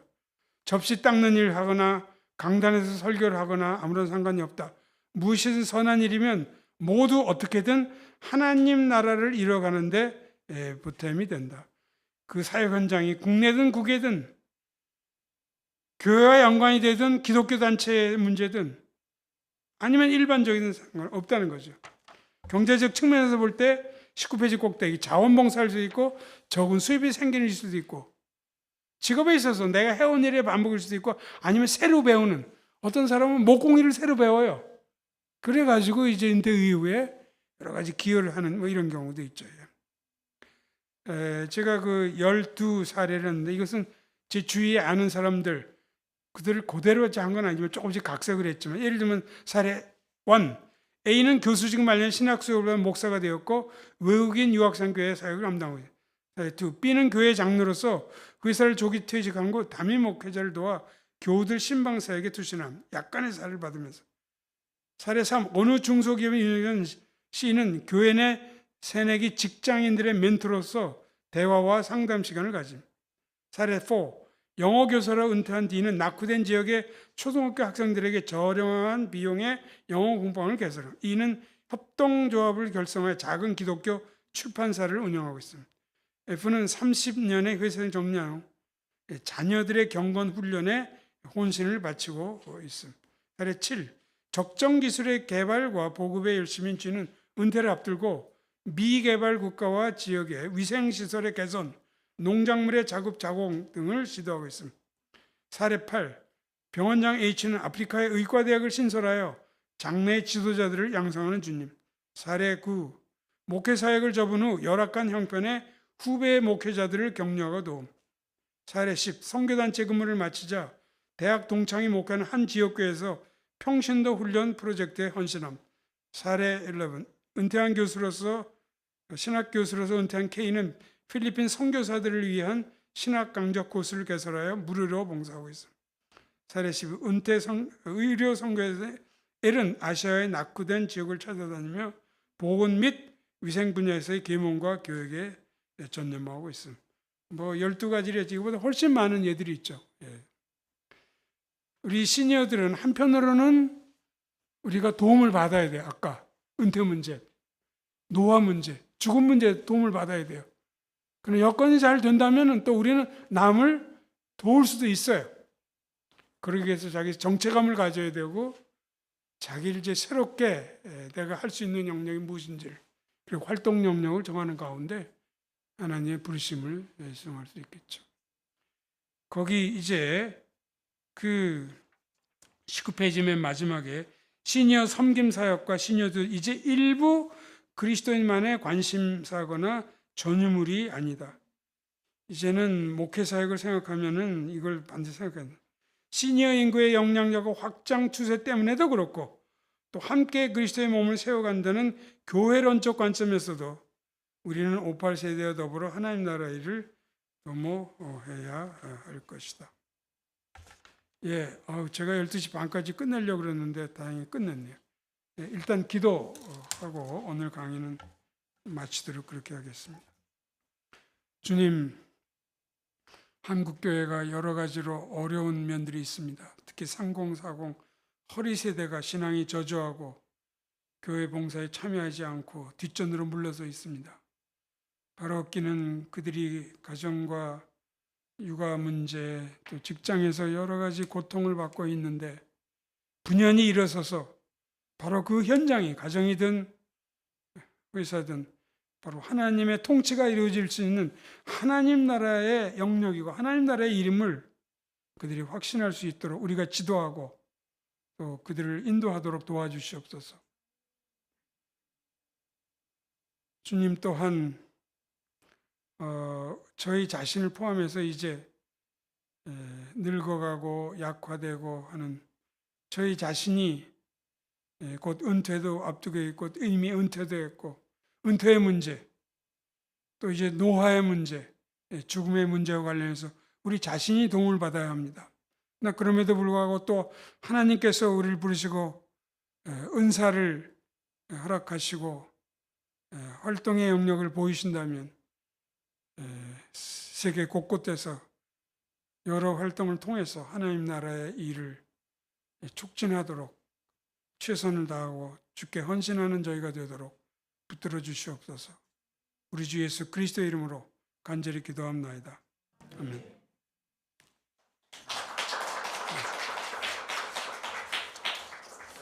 귀한 강의 감사하고요.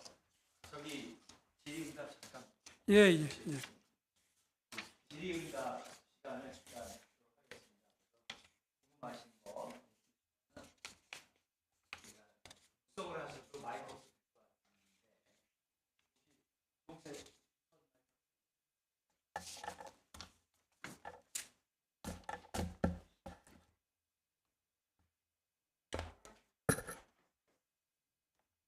네.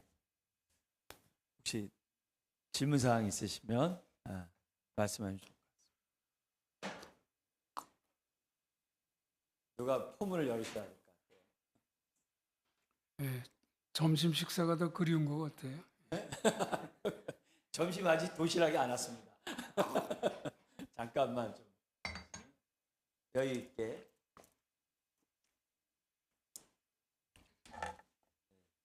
교수님 강의 이렇게 들으면서 있잖아요. 이렇게 제 마음에 이렇게 확 와닿더라고요.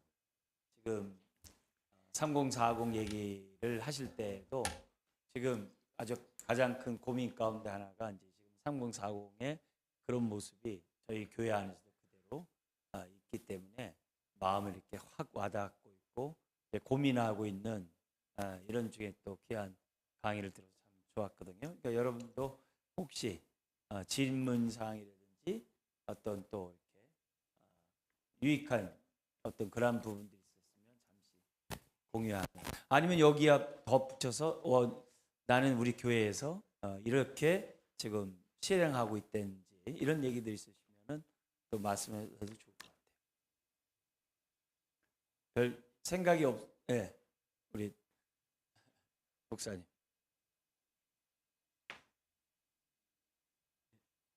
교수님 강의 잘 들었습니다. 네. 그게 1페이지에 몇 페이지요? 1페이지. 1페이지요? 예. 그게 배경적 설명에 보면은 인용문 보시면요. 그게 이제 40대가 70년부터 79년생이다 말씀하셨는데 현실적으로 이분들은 지금 50대 중반이거든요. 조금만 크게 말씀해. 제가 귀가 잘 안 들려서. 그 인용문에 보면은 예, 예. 40대를 70년부터 79년으로 이렇게 규정하고 계신데 사실은 지금 현재 이분들은 50대 초중반이시거든요. 예. 근데 여기를 지금 40대라고 규정하시고 지금 이 가게를 진행하신 것 같아가지고 혹시 뭐 이게 제가 잘 이제 모르는 건지 아니면 그 처음 이 글이 쓰였을 때하고 시간이 좀 지나서 그래요. 그렇죠. 시간이 지나서 보통 이제 그 이 처음 이 글이 나왔을 때 그때는 이게 맞았어요. 근데 그 동안에 아마 한 10년 정도 지났을 거예요. 아마. 이 세대론 이게 나온 것이. 예. 예, 그것 때문에 그렇습니다. 알겠습니다. 예. 이 세대론이 이제 자꾸 바뀌어. 왜냐하면 나이들이 들어가니까 옛날은 예를 들면 5060 했을 때 70세까지는 포함을 안 돼. 요즘은 또 포함을 하고. 조금 지나면 또 바뀌겠죠 이제. 예. 그런 차이 때문에 생긴 겁니다. 예. 어쨌든 여기서 얘기한 40대와 30대 여기서 핵심은 두 개는 굉장히 별도의 그런 세대다. 이제 그걸 좀 설명하려고 했던 거죠. 예. 요즘 MZ 세대 2030도 자기네들끼리 다른데 왜 같이 붙여놓냐고 그럽니다. 그럼요. 네, 아니, 네, 정말 같은 그래요. 얘기입니다. 네. 그 이후로는 변화 속도가 더 빨라가지고 전혀 자기들은 납득을 못하죠. 네.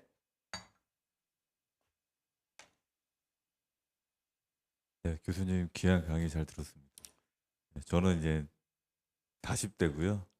이제 3, 40대에 대한 내 진단과 처방에서 제가 볼 때는 이제 왜 3, 40대 친구들이 이제 신앙생활과 교회에 정착을 못하는가라는 질문에 있어서 예, 그 교회가 보여준 어떻게 보면 부정부패, 그러니까 제가 신앙생활 할 때 뭐 목사님들의 어떤 여자 문제라든지 경제적인 문제라든지 이런 여러 가지 이슈들이 있었거든요. 그러니까 그거에 대한 사실은 되게 비판과 어떤 교회에 대한 부정적인 시각이 있다고 생각이 드는데 사실은 이제 그런 부분은 좀 빠져 있는 것 같아서 아, 예.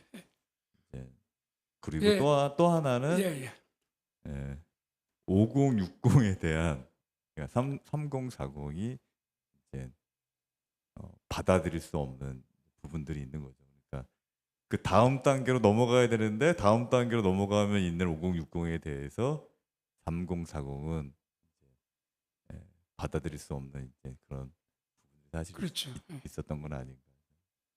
그런 부분에 대해서 한번 우리 교수님이 우선 첫 번째 질문에 답을 하자면 그것을 정확하게 하려면 가나안 성도 현상을 제가 강의를 해야 돼요. 그걸 하면은 이제 가나안 성도들이 왜 생기느냐 할 때 세 가지가 있거든요. 근데 처음으로 올라갈수록 목회자들이 잘못하는 거. 그러나 이제 세대가 변하면서 목회자들이 잘못과 상관없이 이 극도의 개인주의 성향이 발전하는 것. 그 다음에 이 종교의 세속화. 이런 것 때문에 이제 가난한 성도가 생기고, 그랬기 때문에 이제 그 점을 이제 거기서 이제 자세히 밝히죠. 근데 여기서는 가난한 성도냐 아니냐를 떠나서, 그걸 떠나서 그 문제점을 여기서 얘기한 겁니다. 그래서 그거, 가난한 성도든 아니든 공통된 점만 여기서 소개한 것이고, 예, 지금 지적한 문제가 없다는 건 아니에요. 예.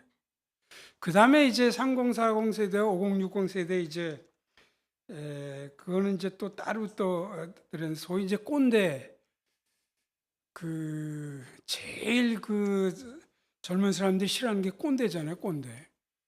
그러니까 이제 50 저처럼 나이가 많아 자꾸 잔소리하고 이렇게 만나서 대화를 하는 게 아니고 자꾸 이렇게 한마디로 설득을 시키려고 그러고 참 그 잘못된 전 근성이라고 생각합니다. 우리가 그 세상을 이해하고 사람들을 이해하려면은 오늘도 제가 강의를 하니까 이제 뭐 제가 이런 얘기를 하는 거지 개인적으로 사람들을 만나가면은 그 사람 얘기를 들어줘야 돼요.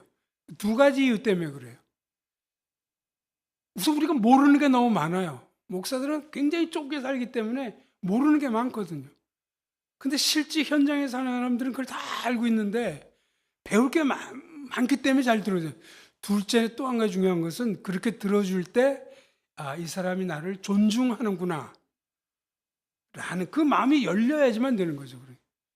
근데 대부분의 꼰대들은 그걸 안 하잖아요.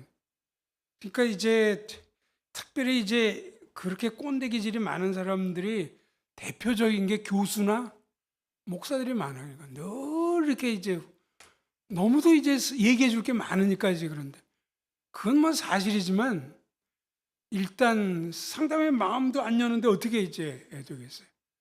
그래서 이제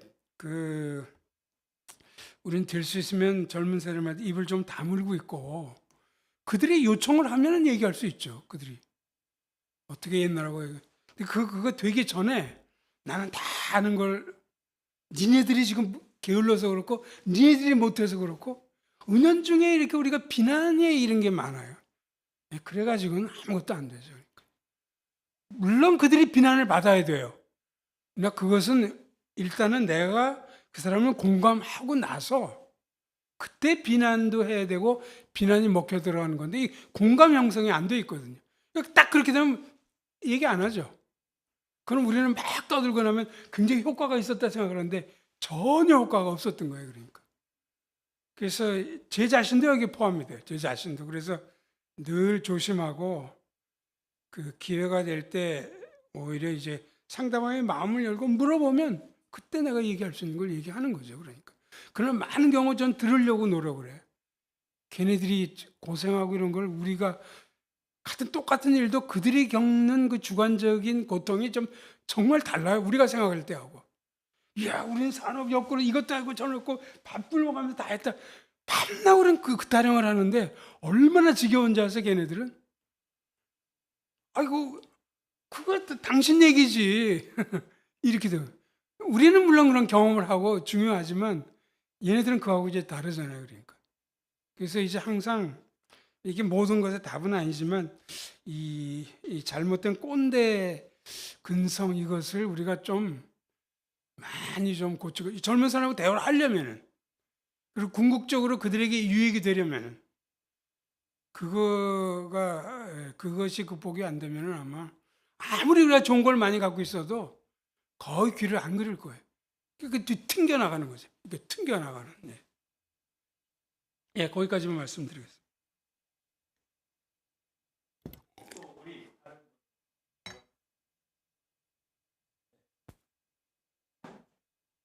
강의 너무 도움이 많이 됐습니다. 제가 진짜 개인적으로 너무 궁금했던 게 있었는데요. 지금 교회 안에서는 10단위로 끊어서 세대 사역을 하고 있잖아요. 10단위로. 예, 20대, 30대 이런 식으로요. 3040, 5060도 같은 개념인데 근데 우리 서구권에서 얘기하는 8세대의 기준법으로 따져서 보면 지금 말씀하신 베이비 부머, X세대, 또 우리가 이제 M세대라고 하는 Y세대와 또 Z세대, 이제 마지막 알파 세대까지도 있는데 지금 오늘 강의해 주신 게 X세대하고 M세대를 강의를 주로 이제 해 주신 부분하고 이제 세대 간의 구분을 따지면 정확하게 일치하지 않잖아요. 그렇죠. 예. 그래서 거기서 오는 혼동이 실제 교회 안에 많이 발생한다라고 저는 개인적으로 되게 많이 생각하고 사역을 하면서도 많이 느끼고 있거든요. 예를 들면 44세 이상은요 X세대인데 예, 근데 44세부터 60세까지가 X세대로 규정이 돼 있는데 예, 그 사이에 이제 50대 분들은 X세대이면서도 또 5060 세대이신 거죠. 예. 그렇게 따져보면 이제 44세 전후로 있는 분들은 3040이면서도 누구는 X고 누구는 M세대인 거예요. 그래서 제가 정말 궁금한 게 뭐였냐면 여러 사례를 보셨을 것 같아서 여쭤보고 싶은 게 혹 어떤 교회가 3040, 5060 이렇게 안 나누고요. 이제 서구권 방식으로 이제 M세대 사역, X세대 사역, 이런 베이비 부모 사역 이런 식으로 연령 구분을 조금 다르게 해서 이렇게 사역이 전개되는 그런 것들을 작은 사례라도 혹시 보신 게 혹시 있으신지 예, 그게 좀 궁금해서 여쭤봅니다. 제가 그 목회 현장을 자세히 알질 못하기 때문에 그렇게까지 아주 적실하게 하는 교회가 있는지 제가 잘 모르겠어요. 사실은 그렇게 해야죠. 그러니까 세대 이론은 사회학자나 일반 사람 사이도 굉장히 차이가 많아요. 어떤 사람은 완전히 그걸 부인하는 사람도 있고, 심지어는 어떤 사람은 뭐 나누는 것도 셋으로 나누고 넷으로 나누고 뭐 너무 복잡하기 때문에. 그러나 이제 만약 목회 사역을 중심으로 생각한다면은 예를 들면 상식적으로 이러한 구별은 전 필요하다고 생각해요. 그렇게 못해서 그렇지만 예를 들면은 미혼, 비혼 나이를 몇 세부터 잡아야 될지 모르지만 벌써 30대 후반부터 시작해서 미혼, 비혼 이 사람들은 따로 그들은 니드가 너무 다르기 때문에. 예. 근데 교회가 일일이 다 그렇게 할 수 있는지는 모르지만 이상적으로 얘기하면 그렇다는 거죠. 그 다음에 나이가 좀 젊더라도 먼저 결혼해가지고 아기를 하나, 보통 이제 둘까지 낳잖아요. 이때 요 사람들이 제일 힘들어요. 아까 이게 육아 문제 있고 회사에서 이제 이런 문제 있고 하니까 그 사람들에 대한 것. 또 이제 좀 이혼한 사람들 많잖아요. 예, 이혼한 사람들도 모든 연령대 이렇게 이제 퍼져 있고, 그러니까 이제 그런 사람들에 대해서 집중을 해야 되고 해서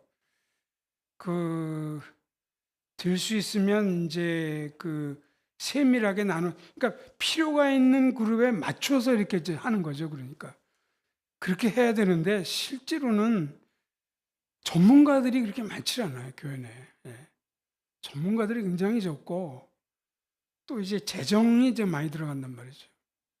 그리고 이제 대개 이제 그런 쪽일수록 투자만 많지 돈벌이가 안 돼요. 그러니까 이제 이런 이유 때문에 실제로 못 하는데 이상적으로 얘기한다면 우리가 세대 이론도 참조하고 뭘 하되 실제적으로 니들 가진 그 사람들을 돕는 관점에서 그렇게 좀 나눠서 하면 좋을 것이다. 또 그걸 어느 교회가 진짜 하고 있느냐? 싱글 사역도 그러니까 이혼한 사역도 또 오늘의 교회 같은 데서 했는데 생각하면 잘 안 돼. 거기 나오기를 꺼려해요. 그리고 아직까지도 이혼한 사람들이 드러내놓고 얘기를 못하는. 그러니까 이제 안 나오고 이제. 예전에 이제 싱글 사역도 이제 기도원이 사랑의 교회 꽤 잘 되는 이제 그런 거기는 벌써 뭐 50대 벌써 2010년에 50대까지도 있었으니까 싱글들이 이제 거기는 그 나름대로 거기는 굉장히 여성 주도적으로 잘 했던 이제 그런 기억도 있고 한데 어쨌든 필요를 잘 파악해 가지고 돕는 이런 것이 중요한 그런 단서가 아닐까 저는 그렇게 생각을 합니다. 많은 경우에 이제 작은 교회에 있는 목회자들은 이 부서를 나눌 수가 없잖아요.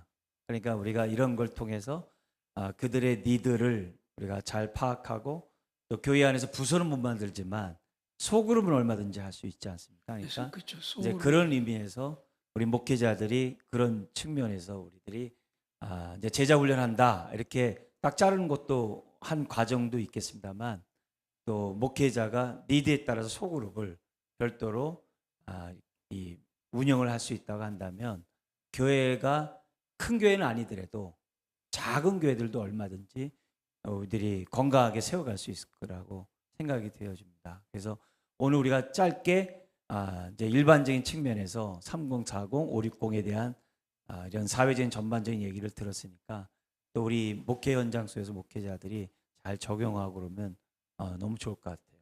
항상 우리 교수님은 이게 아주 통시적이고 또 아주 세부적이고 이런 것들을 우리들에게 정확하게 제시해 주시니까 제가 어쨌든 젊었을 때서부터 20대에서부터 아주 참 좋아했습니다.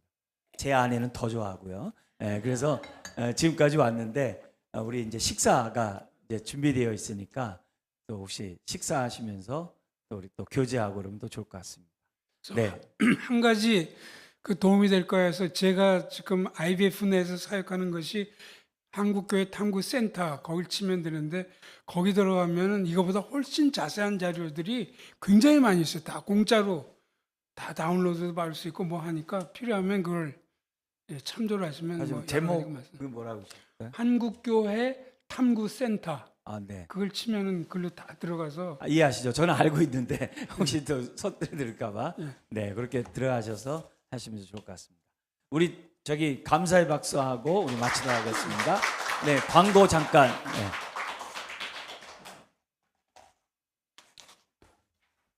네. 반갑습니다.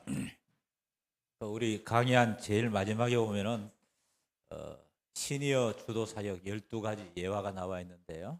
우리 강의하기 전에 우리 교수님하고 잠깐 이야기 나누는데 교수님 연세가 지금 75이랍니다. 아마 시니어 주도 사역 13번째 경우를 오늘 보여주신 것 같아서 너무 감사합니다. 우리 다시 한 번 더 박수로 감사해 주시기 감사합니다. 마치고 식사하시고 교제 시간 잠깐 가진 뒤에 이미 우리 카톡창에 광고했던 것처럼 족구는 못하더라도 탁구하면서 잠깐 교제할 수 있는 그런 시간 가질 수 있도록 하겠습니다. 그리고 오늘 오신 분들 수서은혜교회에서 또 커피 원두를 선물로 준비했습니다. 뒤에 방에 가시면 이제 다과도 있고 커피 원두 가져가실 수 있도록 봉지에 다 챙겨져 있으니까 하나씩 챙겨 가시길 바랍니다. 하나만 더 광고합니다. 1박 2일 우리 아나톨레 우리 졸업생들 수련회를 또 계획해 놓고 있습니다. 그냥 이제 구체적인 장소나 그런 과정들은 나중에 이제 여러분 알려드리고 날짜만 이렇게 생각하시길 바랍니다. 추수감사주일 끝나고 1박 2일 그때 시간들을 비워 놓으시면은 그때 좀 구체적인 일정으로 1박 2일 우리 아나톨레 졸업생 수련회 있다는 거 그렇게 미리 준비해 주시기를. 그러니까 추수감사 주일날 오후부터 그 다음 월요일까지 11월 셋째 주일이 추수감사 주일입니다. 예, 그렇게 그 날짜 비워주시고 함께 참여해 주실 수 있도록 그렇게 해주시길 바랍니다. 식사는 어디 가면?